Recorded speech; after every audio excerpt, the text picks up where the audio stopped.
Salams, you're watching the Daily Roundup, People's Dispatch's selection of some of the top news stories from around the world. Here are today's headlines. The armed rebel group ELN has announced a ceasefire in Colombia. Protests in Sudan mark the fourth anniversary of the December Revolution and reject the military coup. Strike and protests in Palestine over the custodial death of cancer strike prisoner. And in the UK, a court has upheld the government's Rwanda deportation policy. First up, the National Liberation Army, or the ELN, a left-wing guerrilla and the largest armed active group in Colombia, has declared a unilateral ceasefire that will begin at 6 a.m. on the 24th of December. In a video statement on Monday, the group stated that the move has been declared to create an atmosphere of peace for the occasion of Christmas and the New Year. The ceasefire will hold until 6 a.m. on the 2nd of Jan 2023. The ELN stated that it would only extend to the military and police forces and that the group reserved the right to defend themselves in case of an attack. Welcoming the declaration, Interior Minister Alfonso Prada added that the government was sending a message to all armed groups in the country so that they pick up on this outcry from the public, adding that the government was awaiting pronouncements with the possibility of de-escalating the conflict and sharing a peaceful Christmas for all Colombians. The decision has also been appreciated by lawmakers belonging to the Historic Pact, the coalition led by Progressive President Gustavo Petro, who is in the midst of advancing the landmark Total Peace process to end decades of armed conflict in Colombia that has killed upwards of 450,000 people.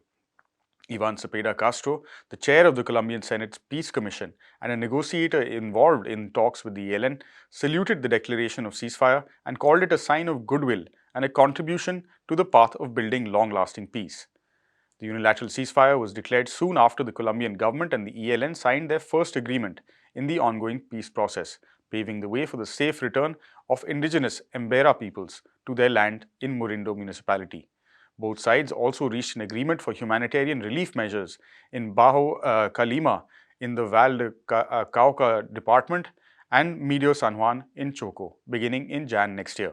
Since August, the ELN has reportedly also released 20 people been taken hostage.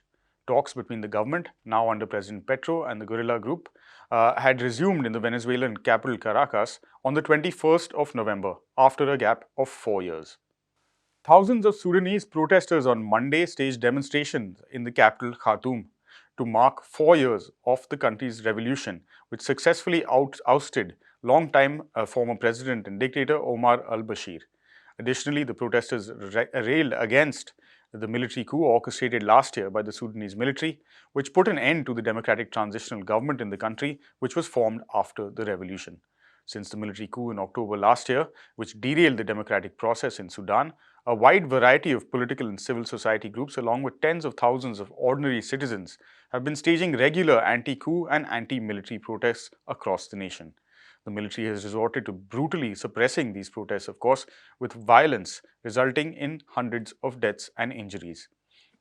Yesterday's protests marked the anniversary of the revolution and demanded the exit of the military from the political process. Transitional justice and security reforms in the country were once again met with a repressive, violent response from state security forces. The protest was spearheaded by the neighborhood resistance committees formed across the country and expressed their rejection of the recent political agreement reached by the military and a number of political factions, which still give the military a major role in Sudan's political system. Reports noted that the security forces used stun grenades and tear gas to break up yesterday's demonstrations. Dozens sustained injuries and had to be taken to hospital for treatment, although no deaths were reported. Since October 25th last year, 120 people have been killed in the violent repression and crackdown by security forces against these pro-democracy protests. The protesters have consistently called for justice and accountability for those members of the security forces that are responsible for the killings. Palestinian resistance movement Fatah has called for a day-long strike and protests across the occupied West Bank today, following the death of Palestinian freedom fighter Nasser Abu Hamid in the early hours of the morning in an Israeli hospital. The Wafa news agency reported that Hamid, who was 50, was diagnosed with severe lung cancer in August last year. Palestinian prisoners groups have accused Israel of deliberate medical negligence by delaying his examination and providing inadequate treatment. The Israeli government has refused to release him, had refused rather, to release him on medical grounds to get better treatment. He was kept inside the Ramleh prison clinic where he fell into a coma 2 days ago. He was then transferred to an Israeli hospital on Monday where he died. Palestinian Prime Minister Mohammed Shtayyeh issued a statement mourning Hamid's death, asking for immediate international intervention. He claimed that Abu Hamid died as a result of the policy of deliberate medical negligence that Israeli occupation prison administrations uses against sick prisoners. Hamid was arrested from the Al Amri refugee camp in Ramallah in the occupied West Bank during the Second Palestinian Intifada in 2002. He was sentenced to 7 life terms and 50 years in prison for participating in the Palestinian resistance against Israeli occupation. His family has been a victim of Israeli oppression for long. His elder brother was shot dead by security forces in 1994, and 4 of his brothers are also in Israeli prisons, serving several sentences. His family home has been demolished by Israeli forces on several occasions. The Fatah movement also called for large-scale demonstrations across the occupied territories and at Israeli checkpoints. There were reports of thousands of Palestinian prisoners also observing the day of mourning from inside prison. A total of 233 Palestinian prisoners have died in Israeli prisons since 1967, out of which at least 74 had proven medical negligence as the reason for their death.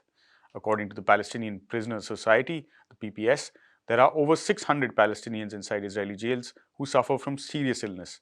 Around 25 of them have cancer of various kinds.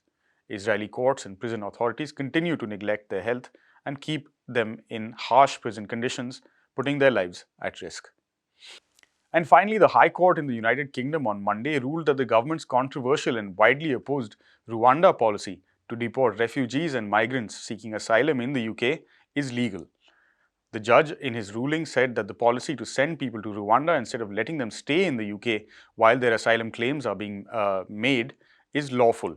He added that the evidence presented to the court indicates that the British government has made proper arrangements for the asylum claims process, and consequently, the deportations would be in line with the Refugee Convention, Human Rights Act and other legal requirements. However, the judge reprimanded the government for not following the policy properly in the individual cases of 8 asylum seekers and revoked the plans to deport them, asking the Home Secretary to reconsider their claims. Immediately after the court's decision, the UK Home Secretary, Suella Braverman, said that she plans to resume implementing the policy at scale and as soon as possible, adding that the government always held that the policy, along with the £140 deal between the UK and Rwanda, is lawful, and the government's stance has been vindicated by the court's verdict. However, reports noted that lawyers representing a number of migrants and asylum seekers, along with rights groups such as the PCS Union, Detention Action and Care for Calais, are planning to file an appeal against the ruling. The date of the appeal is January the 16th. One of the groups, Detention Action, expressed its disappointment with the court's ruling, but noted that the court's finding that the government acted unlawfully in the 8 cases was important. It further stated that it will continue to oppose the policy and will explore the possibility of an appeal as well. According to statistics, more than 44,000 people have come to the UK by crossing the English Channel in extremely risky journeys on small boats this year alone. Several of these migrants die in their attempts to make the journey, but most recently 4 migrants died in the freezing water after their boat capsized. And that's a wrap for this episode of the Daily Roundup. For more of these stories and all the other work we do, head over to our website, peoplesdispatch.org. And don't forget to follow us on Facebook, Twitter, and Instagram if you don't already. Thank you for watching. Goodbye.